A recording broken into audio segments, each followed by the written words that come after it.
that we have more than one life for the experience. If you look at a lifetime, way back when, we would only live about 25 years, if even. Now, we live a lot longer than that. If you did have a previous lifetime, it's going to look nothing like the experience you're having this lifetime. And these are something we need to remember. A lot of times people say, well, I'm still carrying past lifetimes fears. There's things that are holding me back from past lives. And what we need to remind ourselves is this.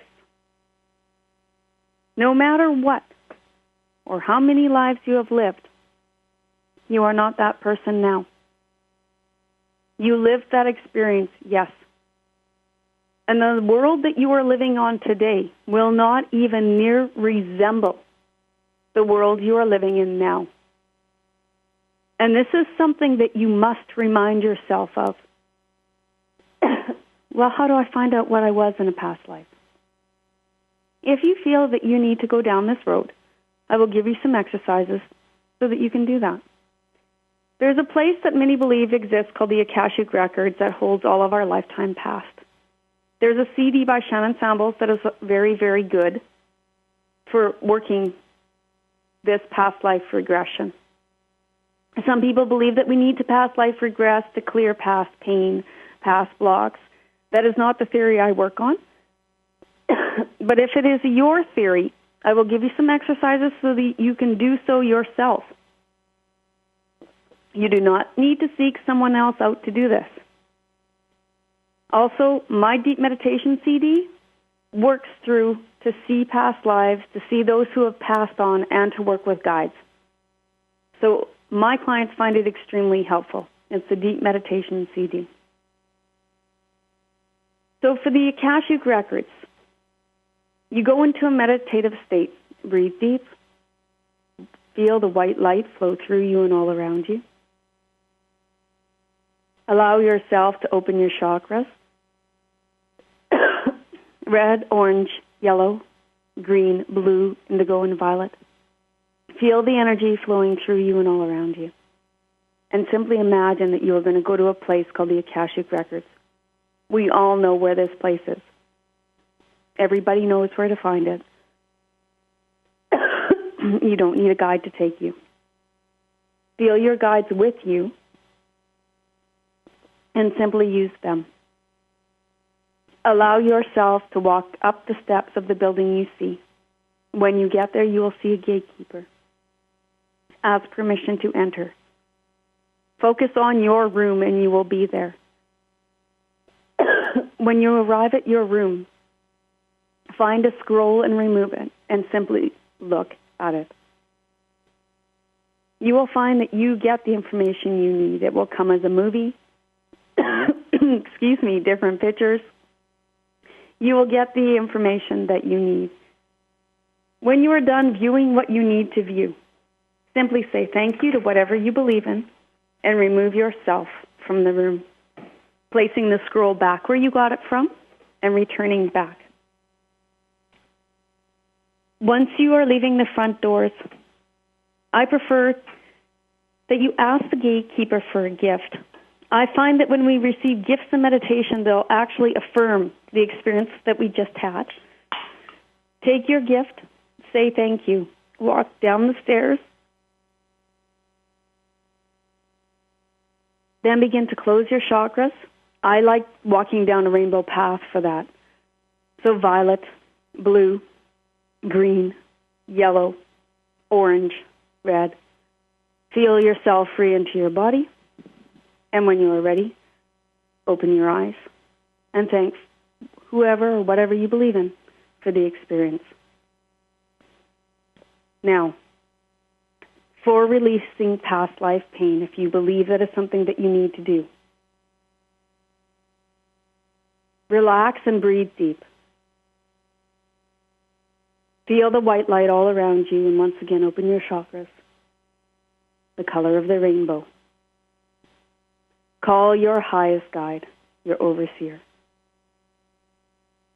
Allow a gentle darkness to fall all around you, and know that you are safe and warm. Allow yourself to go to where you feel the pain and allow the scene to come before you. And know that this is not the life you are living now. And I truly believe it does not affect you now. Let the memory simply flow before you, and so that you can gain an understanding of where you've been and who you've been, not take responsibility for it. Remind yourself that you are living a life now. Allow the scene to fade out of your mind. Thank your guide graciously for their guidance with you. Close your chakras once again and open your eyes to the reality you are in now. Now you have to remember, past life experience did not affect who you are now. You lived that life. You experienced that life. So if you feel a fear that you think you've had for a long time, you have to explain to yourself that that fear is not warranted this lifetime. It is up to you to be in your own corner and advocate and show yourself. For instance, I'm not going to be burned at the stake for sharing this information. I'm sure there was a lifetime that I lived that our darn right was burned or murdered for the things that I'm saying on the radio today. Does that stop me? I could let it. I could say, oh no, I'm going to be killed this lifetime for sharing this stuff. Why? It's the year 2010. It doesn't operate that way in our country. We are in a very safe place. People say, well, I seem to repeat things over and over again in lifetimes. But maybe it's something that you like to repeat, that you want the same experience. But remember what I said earlier. Our world changes so rapidly that even though it might mimic the same experience, you're in a totally different time and a totally different society. The experience won't be the same. Just like every day you live might seem the same, but no two moments are alike.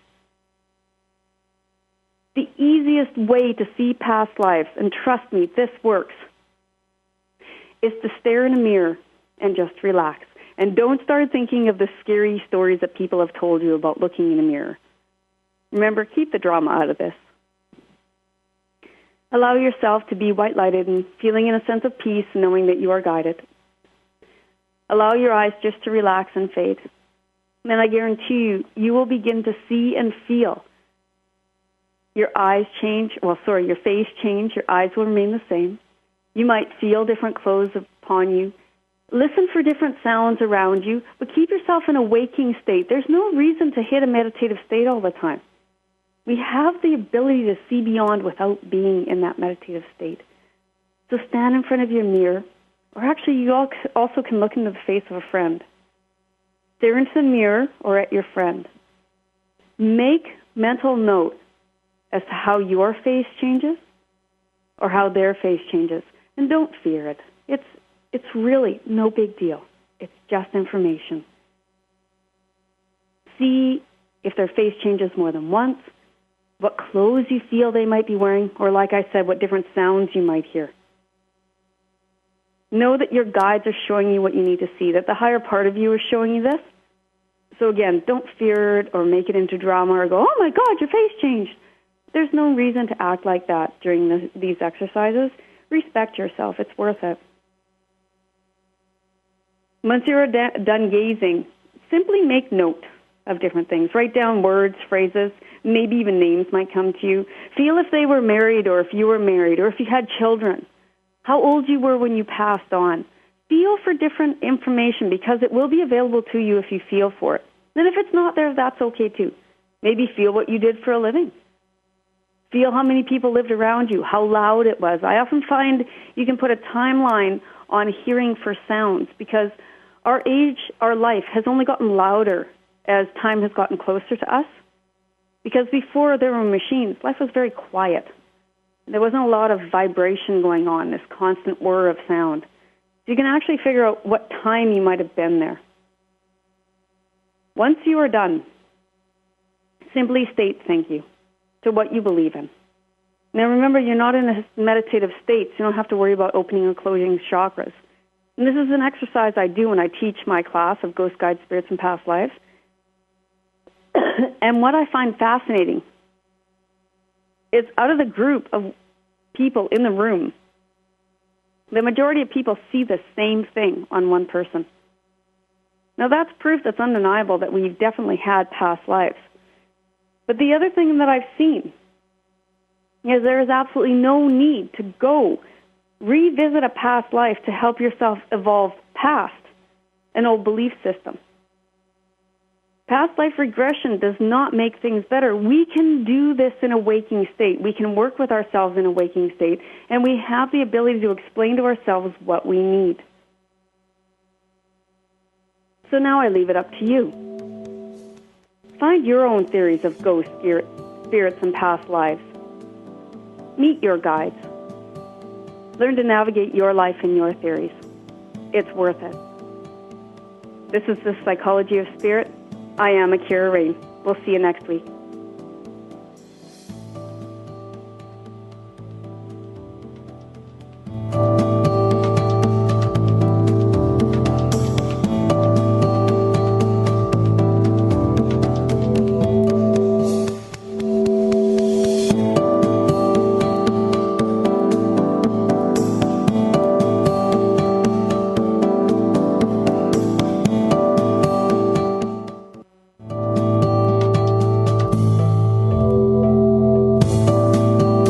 Thank you for being with us on The Psychology of Spirit with your host, AuKeeRa Rayne. We hope you've enjoyed today's program and will return to us next Monday afternoon at 5 p.m. Eastern Time and 2 p.m. Pacific Time on 7th Wave Network.